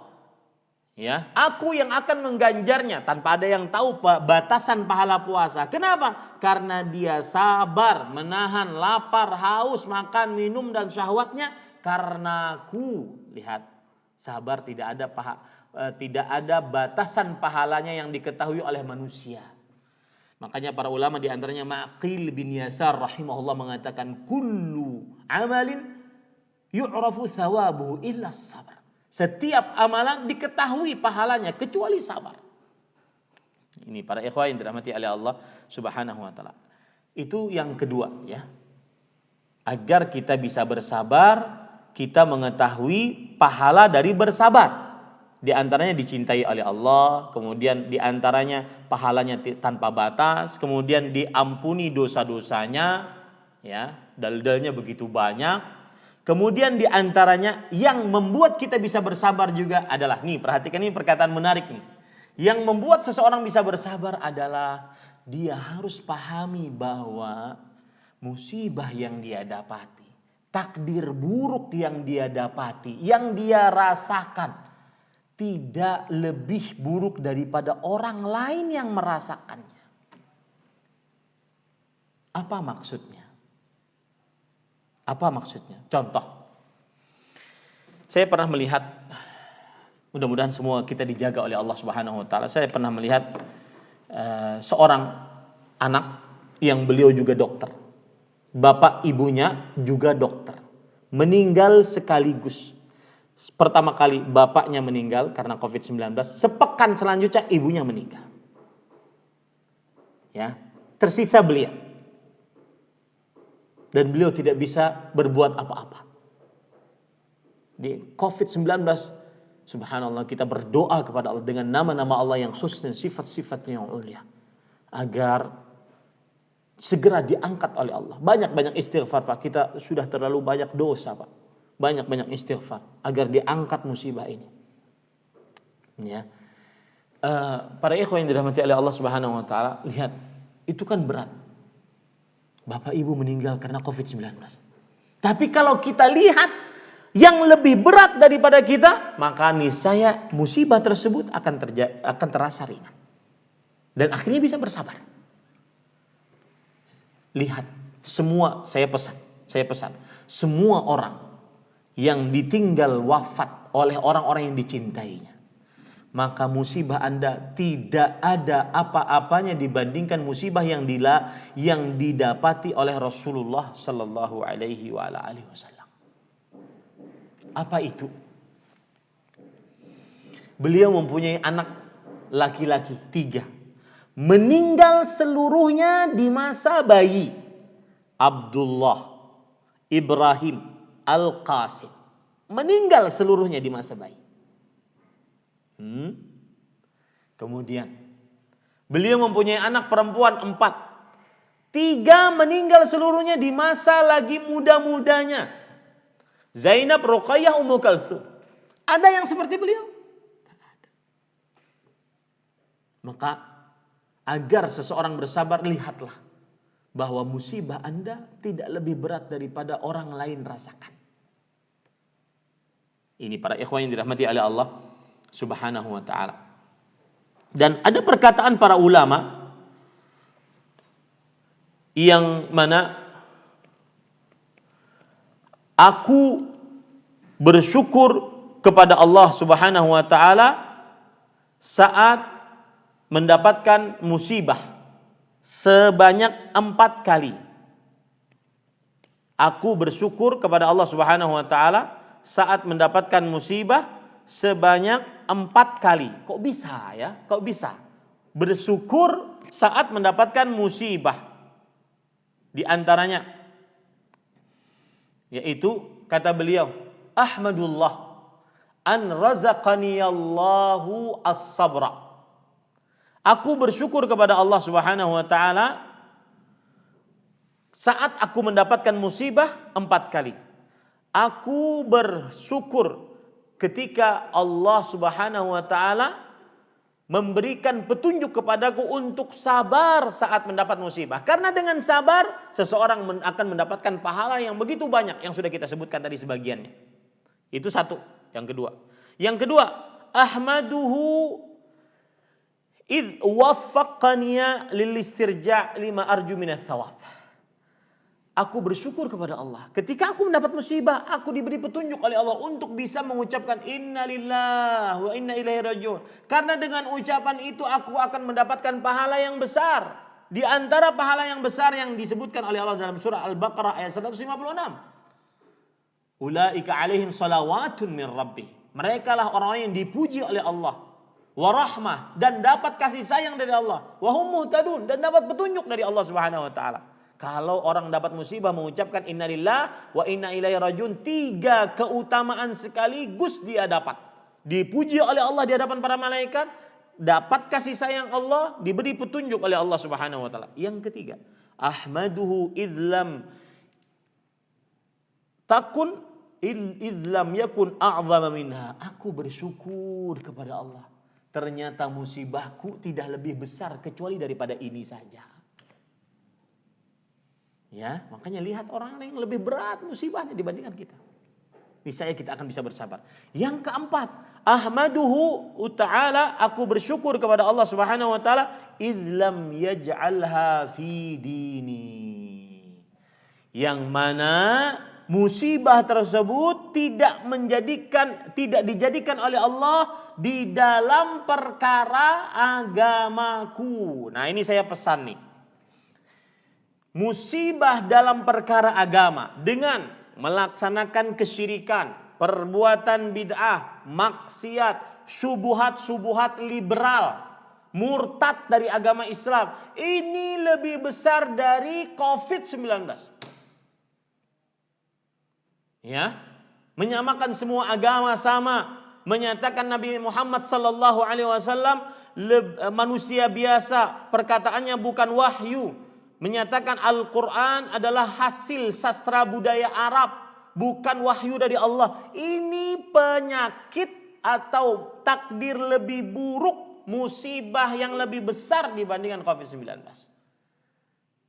Seseorang bergelimang dengan maksiat, maka saya berpesan untuk RSUD Padang, ya, kita memang mengajak para pasien untuk senang, gembira, sabar, tawakal menghadapi COVID-19 seperti ini. Ya, tapi bukan berarti dengan segala cara kita mengajaknya. Dengan main aplikasi yang di situ ada joget-joget bersama-sama, jauhi, wallahi itu dijauhi. Itu malah mendatangkan murka Allah. Ya, mendatangkan murka Allah. Kan tersebar tuh di media sosial. Sakit-sakit malah diajak main-main aplikasi yang berjoget-joget. Itu mendatangkan murka Allah. Laki-laki, perempuan berkumpul, perempuan memperlihatkan goyangannya. Alhamdulillah. Jauhi para ikhwan yang dirahmati oleh Allah Subhanahu wa taala. Itu mendatangkan murka Allah. Dan saya berpesan. Saya punya kenalan seorang dokter di Jabodetabek, dan beliau menyatakan, Ustadz sampaikan, kalau Ustadz lagi kajian sampaikan bahwasanya kita memang memakai APD. Sampaikan kepada, kalau Ustadz lagi kajian dengan dokter-dokter, sampai kita memang pakai APD. Kita memang pakai pelengkap agar tidak terkena virus, tetapi tidak ada yang lebih kuat daripada pelindung dari Allah Subhanahu wa taala, Ustadz. Jangan lupa Ustadz, sampaikan kepada mereka zikir pagi, zikir sore. Wallahi Ustadz, kata beliau, saya setiap sepekan bahkan dua pekan bahkan sepekan sekali saya swab Ustadz, dari mulai kejadian sampai sekarang. Walhamdulillah Ustadz, Allah Subhanahu wa taala masih menjaga. Dan beliau sering diminta untuk memberikan arahan-arahan di rumah sakit rujukan di Jabodetabek. Salah satunya ini. Zikir pagi, zikir sore dihafal, dibaca dengan khusyuk. Kemudian hati-hati Ustadz maksiat, kata beliau.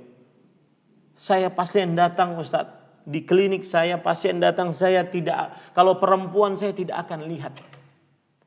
Hati-hati Ustadz maksiat, karena itu yang membuat benteng perlindungan dari Allah akan hilang Ustadz. Sampaikan itu. Dan itu Ustadz juga yang ngajari, kata beliau. Ini para ikhwan yang dirahmati oleh Allah Subhanahu wa taala. Nah,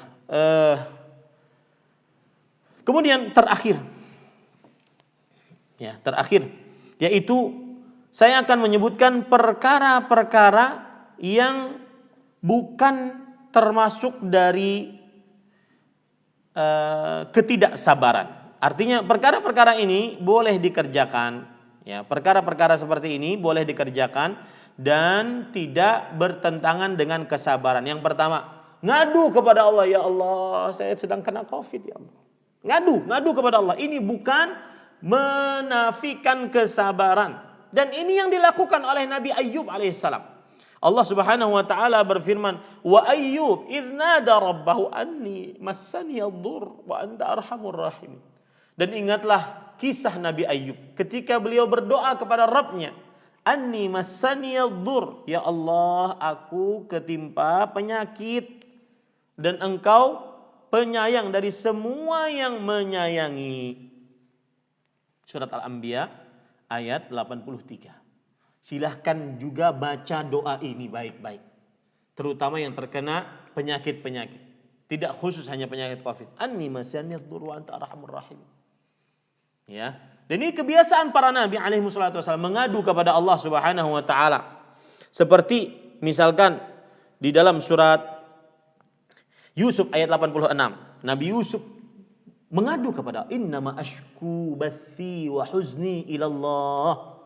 Aku mengadu kesulitanku, kesedihanku kepada Allah ketika beliau dibuang oleh saudara-saudaranya di sumur kering. Akhirnya dijadikan sebagai budak dibawa ke negeri Mesir. Ini para ikhwah. Yang kedua, sedih keluar air mata. Ini tidak mengapa. Ya, tidak mengapa. Sebagaimana Rasulullah sallallahu alaihi wasallam ketika beliau meninggal anak beliau Ibrahim di pangkuan beliau, kemudian nafasnya mau habis, pas meninggal Rasulullah SAW menangis. Abdurrahman bin Auf radhiyallahu anhu mengatakan, "Wa anta Rasulullah? Engkau juga menangis wahai Rasulullah, bukankah engkau melarang kami untuk meratapi?" Kata Rasul sallallahu alaihi wasallam, "Ya bani Auf, innaha rahmah." Wahai Abdurrahman bin Auf, sesungguhnya ini kasih sayang, bukan meratapi yang tercela. Kemudian beliau bersabda dalam hadis riwayat Imam Bukhari dan Muslim, "Innal aina tadma'." Air mata boleh berlinang. Wal qalba yahzan, dan hati sedih. Wala naqulu illa ma yarda rabbuna, dan kita tidak mengucapkan kecuali yang diridhai oleh Rabb kami.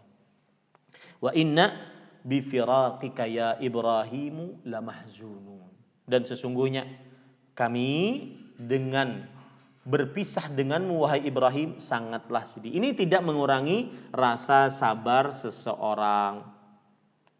Kemudian para ikhwan yang dirahmati oleh Allah Subhanahu wa taala, terakhir saya ingin menyebutkan cara memahami takdir dengan benar, yaitu dengan berdoa kepada Allah Subhanahu wa taala. Berdoa yang baik-baik.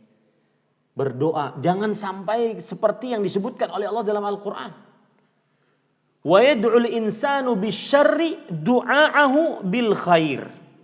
Sebagian manusia berdoa kepada Allah agar mendapat keburukan, sebagaimana ia berdoa untuk mendapat kebaikan. Ini kapan bisa terjadi? Kalau dia lagi dapat musibah. Ya, sudah na'udzubillah, kita mudah-mudahan dijauhkan semuanya dari penyakit COVID-19 dan seluruh penyakit. Pas positif langsung dia berdoa yang buruk-buruk. Ya Allah, sudahlah matikan saya aja dah. Matikan saya. Ini doa yang buruk, enggak boleh. Disebutkan oleh Allah Subhanahu wa taala dalam surah Al-Isra ayat 11 tadi tidak diperbolehkan.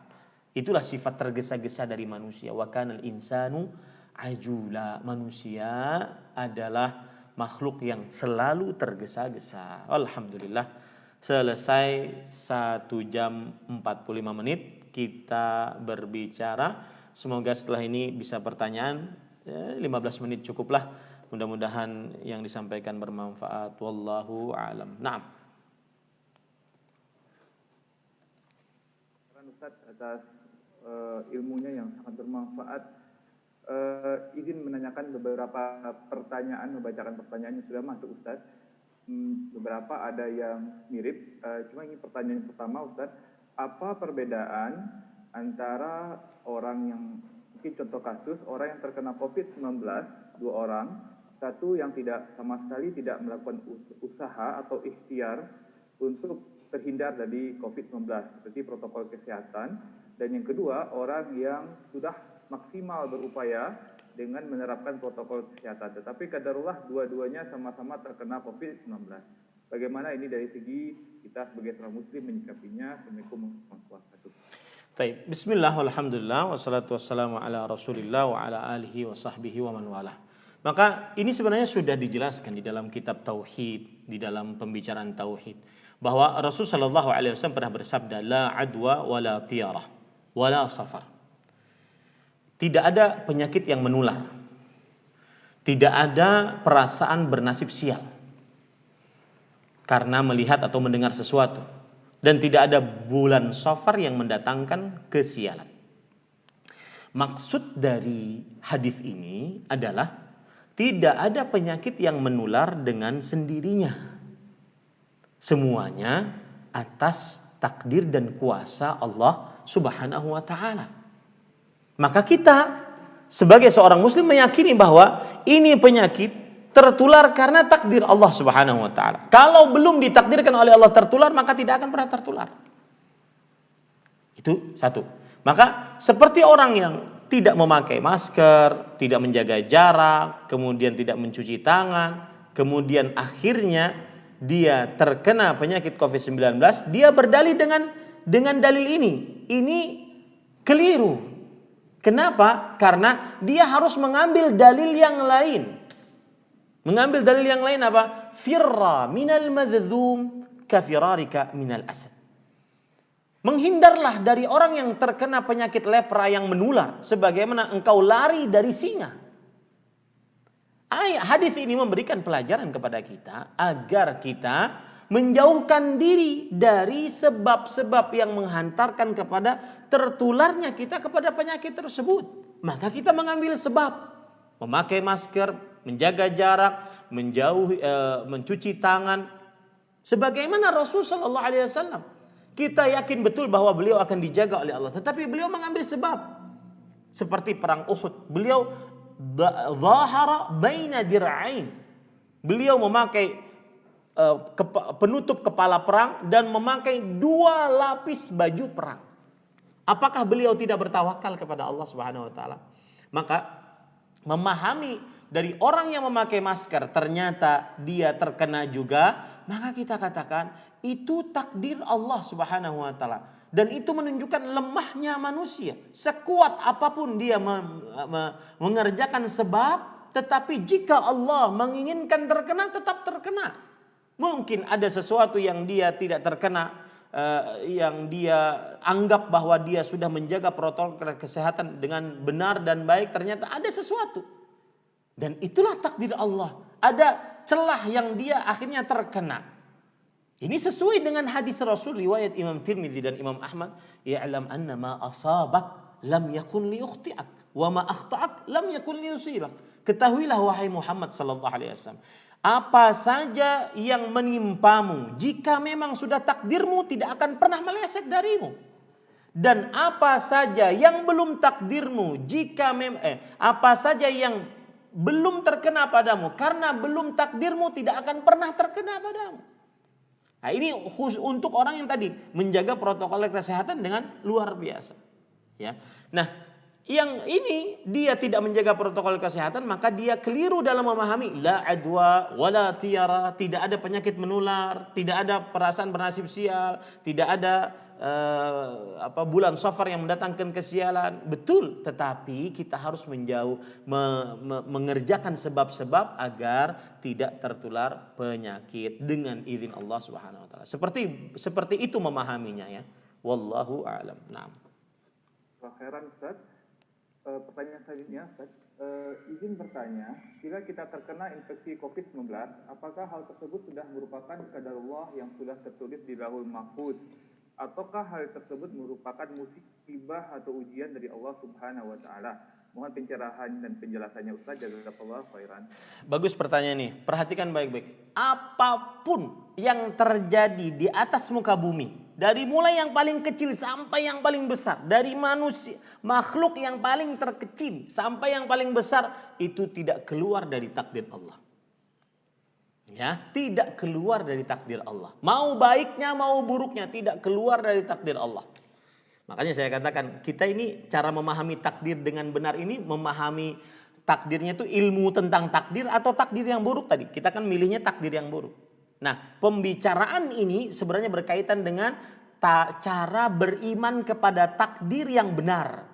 Ya, kita tidak bicarakan itu tadi. Ya. Jadi apapun yang terjadi, mau orang berzina, mau orang mencuri, berjudi, menzinai ibu kandungnya, membunuh bapak kandungnya, kemudian sholat, puasa, zakat, haji, tidak pernah maksiat, itu semua takdir Allah. Tidak akan pernah keluar dari kuasa dan penciptaan Allah Subhanahu wa taala. Saya yakin setelah ini ada banyak-banyak pertanyaan di belakangnya. Tapi itu pembicaraan tentang bagaimana beriman kepada takdir. Kita tidak bicarakan itu. Ya, itu satu poin. Semuanya tidak lepas dari takdir Allah. Semuanya sudah tertulis dalam kitab Allahul Mahfuz. Ya, taib. Nah, sebenarnya dari pertanyaan ini adalah yaitu Ustadz, orang dapat musibah, takdir yang dia anggap buruk itu apakah bala, siksa atau ujian? Ya, itu pertanyaan yang sering ditanyakan dan itu semisal dengan pertanyaan tadi. Maka jawabannya sesuai dengan kapasitas iman dan amal soleh masing-masing baru kita bisa menentukan. Apakah itu musibah? Apakah itu ujian? Apa bedanya Ustadz? Kalau itu musibah berarti itu siksa atas dosa yang pernah kita lakukan. Allah berfirman dalam Al-Quran, "Zaharal fasadu fil barri wal bahri bima kasabat aydin nas." Yang artinya telah nampak kerusakan di atas muka bumi disebabkan karena, saya ulangi, telah nampak kerusakan di daratan dan di lautan disebabkan karena ulah tangan manusia. Surat Ar-Rum ayat 41. Begitu juga Allah Subhanahu wa taala berfirman, "Wa ma asabakum min musibatin fabima kasabat aydikum." Apa saja yang menimpa kalian dari musibah, maka itu adalah ulah tangan kalian. Surat Asy-Syura ayat 30. Jadi kalau kita dapat hal yang buruk, apakah itu musibah, siksa bagi kita? Dilihat, kita ahli maksiat enggak? Kita ahli taat tidak? Kita ahli dosa enggak? Nah, apakah dia ujian? Yang mana kalau dia ujian berarti itu mengangkat derajat. Nah, itu fungsinya. Ya. Jadi kalau dia ahli maksiat itu berarti siksa agar dihapuskan dosanya. Kalau itu ujian berarti itu adalah pengangkatan derajat dari Allah. Itu bedanya. Nah, bagaimana kita tahu? Lihat diri kita masing-masing. Bagaimana keadaan kita dengan Allah, hubungan kita terhadap Allah, hubungan kita terhadap makhluk-makhluk Allah, dalam ketaatankah atau dalam maksiatkah? Nah, seperti itu. Wallahu a'lam. Naam. Pertanyaan selanjutnya Ustaz, pertanyaan ini Ustaz, izin bertanya Ustaz, Ana seorang istri berusia sudah 68 tahun dan suami Ana baru meninggal dunia.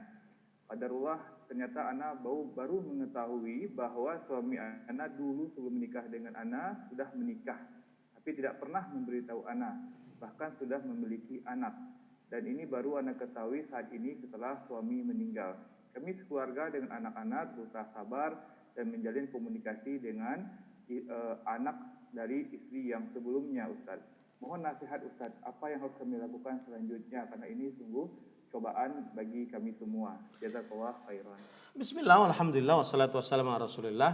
Atas wafatnya suami, iya, cobaan berat bagi seorang istri yang ditinggal oleh suaminya. Tetapi atas kabar suami punya istri lain, maka kita katakan selama itu terbukti dia istri sah, maka bersyukurlah bahwa suami mempunyai keberanian dan juga ketaatan kepada Allah. Kalau tidak, dia bermaksiat, berzina. Ini pelajaran bagi para perempuan. Ketika suami Anda sudah terdapat kedapatan atau bahasa media sosialnya terciduk punya istri lain selain Anda, maka pada saat itu harus menghela nafas baik-baik. Harus banyak-banyak istighfar dulu sebelum mengambil pendapat. Jangan langsung dilabrak, jangan langsung. Karena itu kan istri sah. Ya, suami Anda sekarang mempunyai keberanian untuk menikah secara sah. Berarti dia lelaki yang baik, bukan dia selingkuh berzina, bukan. Beda hal kalau ceritanya dia berselingkuh sampai punya anak, ini berzina. Ini nasihat baik suaminya masih hidup ataupun suaminya sudah meninggal. Jadi ketika kita dapati suaminya itu menikah dengan baik-baik, ini istrinya yang sah, itu anaknya yang sah, maka berarti dia harus bersabar. Tetap mendoakan suaminya agar suaminya diampuni dosanya oleh Allah Subhanahu wa taala, mengirimkan pahala-pahala yang bisa dikirimkan sesuai dalil dari Al-Qur'an dan hadis Rasulullah sallallahu alaihi wasallam. Melunasi hutang-hutangnya, melaksanakan wasiat-wasiatnya. Nah, ini termasuk bakti kepada suami setelah meninggalnya. Nah, lalu bagaimana sikap kita istri yang mengetahui bahwa suami kita punya istri lain, bahkan punya anak? Maka kita katakan, anak-anak Anda dengan anak-anak yang di sebelah sana itu bersaudara sebapak. Haram hukumnya untuk memisahkan mereka dari persaudaraan, membuat pembencian terhadap mereka. Haram hukumnya. Adapun antara Anda istri dengan istri, maka pada saat itu kalau berteman itu baik, ya. Untuk kelangsungan ini yang saudara sebapak semuanya ini, anak-anaknya ini, itu baik. Kalau tidak bisa bertemu maka tidak mengapa. Tetapi jangan sampai menendam, karena dan yang paling harus dipahami adalah bahwa suami Anda baik untuk istri yang pertama, istri yang kedua, suami Anda laki-laki yang merupakan suami yang baik, dia berani bertanggung jawab, dia menikahi dengan resmi dan seterusnya. Wallahu a'lam. Nah. Insyaallah, jazakallahu khairan. Pertanyaan selanjutnya Ustaz, mungkin ini juga mirip dengan beberapa pertanyaan di atas, mungkin bisa menjawab juga. Assalamualaikum warahmatullahi wabarakatuh. Izin bertanya Ustaz, kalau hasil akhir takdir sudah ditentukan Allah, mengapa harus juga manusia berusaha memenuhi takdirnya? Contohnya rezeki seseorang yang sudah ditentukan, kenapa masih juga manusia harus berusaha Ustaz? Jazakallahu khairan. Jawabannya mudah, karena kita nggak tahu takdir kita. Nah, ini persis pertanyaan dengan yang ditanyakan oleh para sahabat kepada Nabi Muhammad SAW. Kata para sahabat, arufi'atil aqlam wa jaffatis suhuf. Wahai Rasulullah, apakah benar semua takdir sudah ditulis dalam kitab Lauhul Mahfuz? Maka kata Rasulullah SAW, iya, penanya sudah diangkat. Lembarannya sudah kering, artinya sudah tidak bisa dirubah lagi. Kemudian para sahabat bertanya, fafimal amal. Lalu kalau begitu ngapain kita beramal? Kan semuanya sudah ada takdirnya, bahkan surga dan neraka sudah ada takdirnya. Maka kata Rasulullah SAW apa? I'malu fakullun muyassarun lima khuliqalah. Beramallah. Sesungguhnya setiap orang akan dimudahkan sesuai dengan apa yang telah ditakdirkan untuknya. Jawaban mudahnya, itu kan jawaban hadis ya, perlu penjelasan. Jawaban mudahnya, sudah kamu berbuat taat saja, kamu kan gak tahu takdirmu apa. Sudah kamu kerja saja untuk mengais rezeki, kamu kan tidak tahu rezekimu berapa, takdir yang sudah ditakdirkan oleh Allah dari rezekimu berapa. Sudah berbuat saja. Kalau kamu sudah dapat, nah itulah takdirmu, baru kamu ketahui. Jadi jawabannya mudah. Kenapa harus nyari rezeki Ustadz? Kenapa harus berobat Ustadz? Karena kita tidak tahu takdir. Takdir itu ilmunya hanya ada di dalam ilmu pengetahuan Allah. Ya, makanya Allah berfirman, indahu ilmul kitab. Dan di sisi Allah lah satu-satunya pengetahuan tentang ilmu kitab Al-Lauhul Mahfuz. Nah, itu jawabannya. Wallahu alam. Mudah-mudahan cukup ini kiranya Pak Dokter Bobby ya. Siap Ustaz. Jazakallah khairan Ustaz atas ilmunya yang Masya Allah sangat bermanfaat pada pagi hari ini. Semoga Kinda bisa mengamalkan dalam kehidupan sehari-hari. Dan mungkin juga kami memohon maaf atas segala kekurangan dalam pelaksanaan kajian kita pada hari ini. Terakhir kita langsung tutup aja Ustaz. Ya, siap. Baik, kita tutup dengan doa kafaratul majelis. Subhanakallahumma wa bihamdik asyhadu an la ilaha illa anta astaghfiruka wa atubu ilaik. Assalamualaikum warahmatullahi wabarakatuh. Waalaikumsalam warahmatullahi wabarakatuh. Jazakallahu khairan Ustaz. Barakallahu fiik, jazakallahu khair.